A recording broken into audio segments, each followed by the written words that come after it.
Olá, gatíssimos e gatíssimas! Bem-vindos de volta ao meu canal. Se é a sua primeira vez aqui, então, assim, prazer, meu nome é Nicole, mas eu vou ter que expulsar. Porque essa é a parte 2 de uma série de vídeos de 4 vídeos. E aí, pra você entender essa, você tem que entender a outra. Então, você vê o outro, aí, tipo assim, oi, tchau, pra você. Mas agora, você que já viu o primeiro, como eu demorei pra postar o segundo, eu vou passar um resumão, tá? O que aconteceu? Psique é bonita, Afrodite fica com inveja disso, porque ela tava perdendo seguidores lá, enfim, vocês entenderam. E ela pede pra Eros sabotar a vida de Psique, só que acontece que Eros se apaixona por ela. E aí, nisso, dá um grande B.O. que ela não consegue arranjar ninguém, e aí ela fica encalhada. E ela fica encalhada, o pai dela começa a se preocupar muito, porque as irmãs dela já estão arranjando uns namoradinhos, e ela continua encalhada. Ele vai pra quem? Pro oráculo. E é aqui que eu quero começar a minha primeira intervenção pra você começar a chorar. Você vai chorar porque você achou que era pouca coisa, e agora você vai entender a profundidade desse mito. A gente percebe que a iniciação de Psique nesse mito acontece porque existe uma necessidade dela se casar, beleza? Inclusive o pai dela vai desesperado pro oráculo saber o que ele precisa fazer para ele se casar. Só que a gente tem que entender que isso do casamento não simboliza tão simplesmente um casamento, ele pode simbolizar outra coisa. Psique inicia o mito muito ingênua, muito inocente sobre a vida, né? E ela precisa sair dessa posição para uma posição de maturidade. O que acontece sobre o casamento? Antigamente, até um pouquinho hoje em dia, existe essa concepção de que para principalmente as mulheres se tornarem adultas, elas precisam passar pelo casamento. O casamento é a etapa que faz uma pessoa sair dessa posição de imatura para uma pessoa madura, né? Sair de criança para um adulto, beleza? Só que aí a gente consegue chegar mais a fundo ainda. O que significa ser criança? O que a criança simboliza? Eu já falei. Imaturidade, inocência, né? Essa beleza que Psique, que falam que Psique era muito bonita e tudo mais, pode estar assimilada com aquela beleza, assim, da inocência, sabe? Da magia que a gente vê o mundo quando a gente ainda tem aquela inocência, aquela ingenuidade, né? Então, Psique começa esse mito nessa posição de uma consciência inocente, uma consciência quase inexistente sobre a vida real. E ela precisa sair dessa posição de criança para a posição de adulto. E o que o adulto simboliza? O que deveria simbolizar? Né? Teoricamente, quando a gente fala de um adulto, a gente está falando de uma pessoa madura, a gente está falando de uma pessoa com uma consciência crítica. Ou seja, a grande preocupação aqui é Psique sair do estado de inocente, de, assim, mundo da lua, para consciente, para madura, com uma consciência crítica.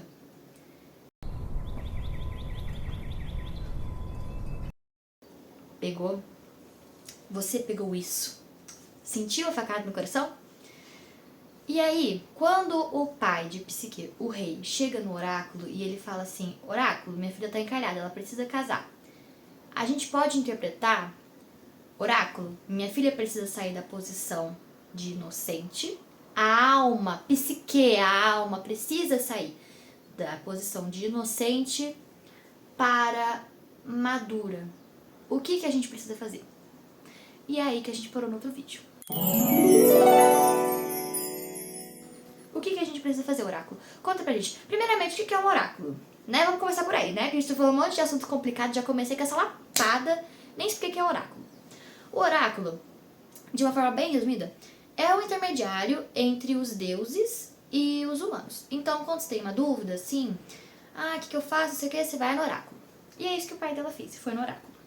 E agora, o que o oráculo falou? Como então que a gente sai da inocência para a maturidade? Como que se dá essa metamorfose, papai? Ai, papai, toma 10 mil. Vamos lá.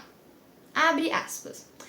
Tô pegando isso aqui, um trecho do podcast Noites Gregas, que é maravilhoso, já falei dele no outro vídeo. Mas vamos lá.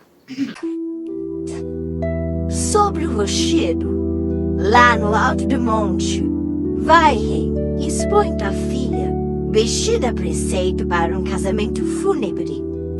Não espere um gênio da raça humana, mas sim um monstro cruel, feroz e venenoso, que alcança com suas asas ainda muito além do azul do céu e que perturba tudo que existe, e é ferro e fogo, faz temer o próprio Zeus, aterroriza os deuses e enche de pavor os rios e as trevas prestígios.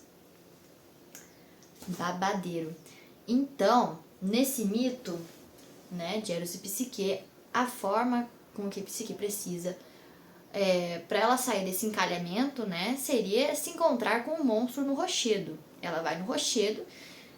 Vou ver se eu acho uma imagem de rochedo pra colocar pra vocês verem. Mas assim, gente, não sou geógrafa, mas talvez pra quem estudou de verdade o que é um rochedo, vai sentir uma dor no coração. Mas é tipo um penhasco, tá? Tipo isso. Perdão aí, você que realmente sabe o que é um rochedo. Ela vai ser deixada lá, a preceito de um casamento fúnebre, então ela vai, né, vestida de casamento, só que fúnebre porque vai ser, né, uma coisa meio trágica. Por que vai ser trágico? Porque ela vai se casar, não com uma pessoa, não com um marido da raça humana, né, o genro do rei não será da raça humana, como diz o oráculo, mas sim um monstro terrível, tenebroso, que dá medo até nos deuses. E aí, bicha, você achou que só ia ter filosofia no começo do vídeo, né? Eu vou te dar outra lapada agora. Será que é um monstro, o bicho papão que a gente tá falando? Será que a gente tá falando disso? Ou será que esse monstro, na verdade, é uma figura de linguagem, né? Pra gente falar... Segura minha mão. Do amor. Do amor. Até cuspi aqui, velho. Do amor. O amor é um monstro cruel. Bicha. Bicha. Você sabe que é. Você sabe que é. É feroz. Ele, assim, ele chega e, assim, não quer nem saber. Ele vai passando, não tem ninguém que segure ele. Ele destrói, ele constrói, ele é, assim, nada impede. Ele é, assim, uou, ele faz uma bagunça e você não consegue fazer nada sobre isso, porque até os Zeus têm medo dele. Inclusive, é legal a gente falar disso. Tô com a calça do pijama, não repare.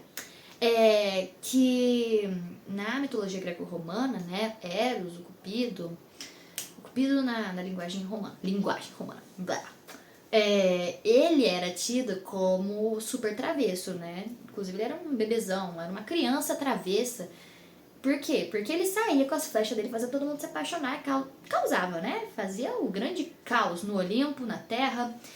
E aí, o oráculo também fala que as suas asas vão muito além do azul do céu. Tipo, que, sabe, é uma coisa enorme, assim, poderosa.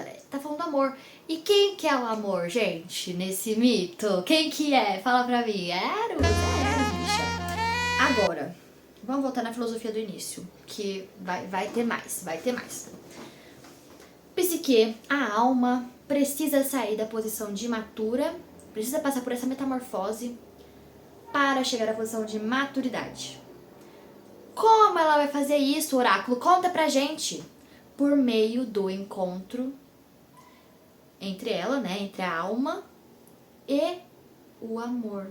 Oh my God. Eu vou deixar um tempo pra você gritar aí, porque eu sei que é forte. Quem vai fazer essa pontezinha? É esse encontro, gente, que vai iniciar essa jornada de psique para a maturidade, para o encontro verdadeiro do que é o que é o mundo, o que é a sua essência, o que é a essência do mundo. É isso. Ela vai no rochedo se encontrar com esse grande monstro que é o amor. Mas ela não sabe disso, tá? Então eu trouxe pra vocês a psique. Claro que ela, né? E pessoal, sua psique... Você ouviu alguma coisa, bicha? Não ouvi nada, eu vou me casar com o monstro. Ela não sabe ainda que o monstro é o amor, tá? E ela vai. E aí, os pais dela deixam ela lá. A pança do Emílio vai ser o rochedo. A bicha tá aqui, assim. E agora, não acabou a filosofia. Não acabou, que eu vou trazer mais uma bomba pra você. Segura, se sente, você vai. Se você estiver de pé, você vai cair pra trás. O rochedo, gente, o rochedo em si, por si só, já é assim, uou. Porque o momento em que ela está parada no rochedo, que a família larga ela lá e vai embora, ela fica lá sozinha, aquela criança, né, aquela pessoa imatura, aquela alma assim que nunca se viu numa posição, uma princesa, a gente morava num castelo, nunca teve que fazer nada, do nada ela tá sozinha para se encontrar com um monstro, com amor. Como eu falei, o rochedo vai simbolizar o início dessa jornada dela. E o que acontece, gente, quando a gente... Tá, vamos começar com o que tá literalmente acontecendo com ela. Ela foi largada lá pela família dela pra se casar com um monstro.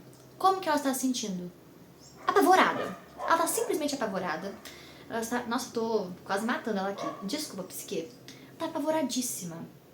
Ela tá insegura, ela tá completamente vulnerável. E agora, bicha, o que acontece? Conta pra mim. Quando a gente tá lá iniciando o nosso filosofar, o nosso, caraca, será que é assim mesmo? O que acontece quando o mundo que a gente conhecia, no caso dela, os pais dela, o reino que ela morava, é deixado pra trás pra gente ficar sozinha ali e, de novo, conhecer um novo mundo, que agora não vai ser mais esse mundo do senso comum, confortável, mas sim um mundo que tudo que eu conhecia antigamente precisa ser duvidado, precisa ser questionado, porque existe algo além. Se existe algo além, você se sente vulnerável, você está completamente vulnerável, você está sozinha. Porque sim, é muito importante a gente, né, no nosso processo do filosofar, tem alguns caras que falam sobre isso. Inclusive, eu ia trazer aqui nesse vídeo um pensador que ela usa no TCC dela, que é o Karl Jaspers, alguma coisa assim. Só que eu achei muito complicado ele. Mas uma parte que eu vi dele é que ele fala que o caminho do filosofar é muito importante. Não sei se é comunicação exatamente que ele fala, mas é tipo, você ter o outro com você é essencial pra você conseguir fazer esse filosofar.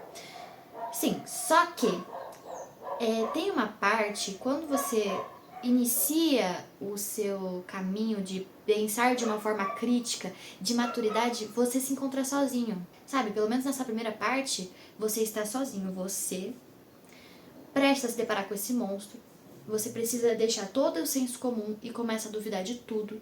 E é uma coisa desesperadora que você se torna vulnerável, que você se torna insegura, incerta, de qualquer coisa pode acontecer. Inclusive isso do senso comum, gente, assim, não posso falar com toda certeza, mas pelo que eu tava vendo, que eu estudei até na minha escola, o senso comum é tipo o diabo da filosofia, gente. Gente, eles odeiam o senso comum. Deve ter um ou outro aí que tá defendendo, mas tipo assim, que eu tava pesquisando, Sócrates, por exemplo, eu vou deixar essas frases aqui que eu não decorei. Sócrates fala que o senso comum é tipo o demônio. Não fala assim, né? Ele fala de uma forma sábia. Até Nietzsche, gente. Nietzsche fala isso também, vou deixar aqui também, a frase do Nietzsche. E pra vocês terem uma ideia, gente, o Nietzsche era tipo assim, anti-filósofos gregos. Ele era tipo, nossa, que se exploda todos vocês. Mas até nisso, o senso comum conseguiu unir dois opostos, gente. Conseguiu. E aí, né, enfim, o rochedo simboliza essa quebra de, caraca, tem muito além. E aí, beleza, já falei muito do rochedo. O que acontece com ela no rochedo? Ela está lá, bonitinha. Vem o Zento Zéfiro, que é um deus lá. Não sei se é exatamente um deus, uma divindade. Não sei. Minha cachorra tá feliz. Enfim. E aí ela tá assim, meu Deus, não. E aí vento... Eu não sei pra onde esse vento sopra ela. Não sei se é pra cima, pro lado, pro outro, pra baixo. Eu acho que é pra baixo. E aí ele sopra ela assim. E ela vai. E é tipo assim, acordei, oh meu Deus, onde estou? E ela está simplesmente num lindo jardim. Um jardim assim, luxo, entendeu? Sabe o que é luxo? Nossa, o jardim tava lindo, mas daqui a pouco, se tava bom o jardim, quando ela se deparou, bicha, ela olhou assim, oh my god, o que tinha lá? Uma mansão da Barbie. E a pessoa pra vocês. Nada melhor que simbolizar um castelo, uma mansão, uma casa maravilhosa, que é a própria casa da Barbie, gente. Devia ter sido essa a exata imagem que ela viu lá quando ela tava no jardim. Bicha, que babado, que casarão, eu vou entrar. Aí ela entra. Aí quando ela entra, a casa é bafônica, maravilhosa. Aí tá tudo empoeirado, tem alergia. Enfim, ela entra lá e aí daqui a pouco ela tá olhando e vem umas vozes assim: por que você tá espantada, senhora? Tudo isso aqui é seu também. Você não sabia? Sabia? Não sabia? Então agora você tá sabendo. E aí, enfim, essas vozes falam com ela. E aí fala, tipo assim, seu marido vem à noite, beleza? Aí ela fala assim, beleza. E galera, vou ter que parar o vídeo antes do esperado. Aí o que acontece? Ela fica lá, ela descobre que o marido dela só vem à noite. E essas vozes, eu também não entendi, mas são vozes que cozinham pra ela, que dão banho nela, fazem tudo. E aí à noite, quando ela está lá dormindo, assim, chega uma presença, né, de um homem zarrão, sei lá como fala, que é o próprio Eros. Mas ela não sabe disso, ela acha que é o Loki. E aí, cara, a Pepe tá muito feliz com essa história. E aí eles selam um casamento, né, que é ela fica com esse monstro que, na verdade, ela não sabe ainda. É o Eros. E aí, nisso, ele chega pra ela... Nossa, essa poeira vai me fazer espirrar. Ele chega pra ela e ele fala assim: olha, você vai ter sempre meu amor. Eu não sei se é na noite 1 que ele fala isso ou se é depois. Você vai ter sempre meu amor. Você vai ter essa casa, assim, esses servos aqui, você vai ter tudo isso, tudo que você quiser. Mas eu só te peço uma coisa. Não tente ver rosto, não, se você der meu rosto, se você me ver, se você me viu, se você me olhar, né? Vai ser a última vez, vai ser a primeira e última que eu vou vazar, entendeu? Só te peço isso. E eles fazem o pacto deles lá. Não fazem pacto, mas ela fala, tipo, beleza, eu não vou ver você. E aí, o que acontece é que o Eros, que na verdade é o monstro, né, que ela ainda não sabe, ele só vem à noite. Então ela passa o dia inteiro sozinha e à noite eles ficam juntos. E ela nunca vê ele. Só que aí, bicho, já deu 17 minutos desse vídeo, eu não quero enrolar mais. E aí eu vou ter que acabar antes do esperado. Mas acabamos nisso do pacto deles, que depois eu vou explicar o que é esse pacto, tá bom? É isso, gente. Beijão pra vocês que ficam aí. Desculpa deixar, assim, nesse clímax, mas esse pacto é muito importante. Muito obrigada pra você que assistiu até aqui. E é isso, gente. Qualquer coisa, deixe nos comentários aí, sugestão de vídeo e tudo mais. Eu ainda vou acabar de fazer essa série. E um beijão. Tchau!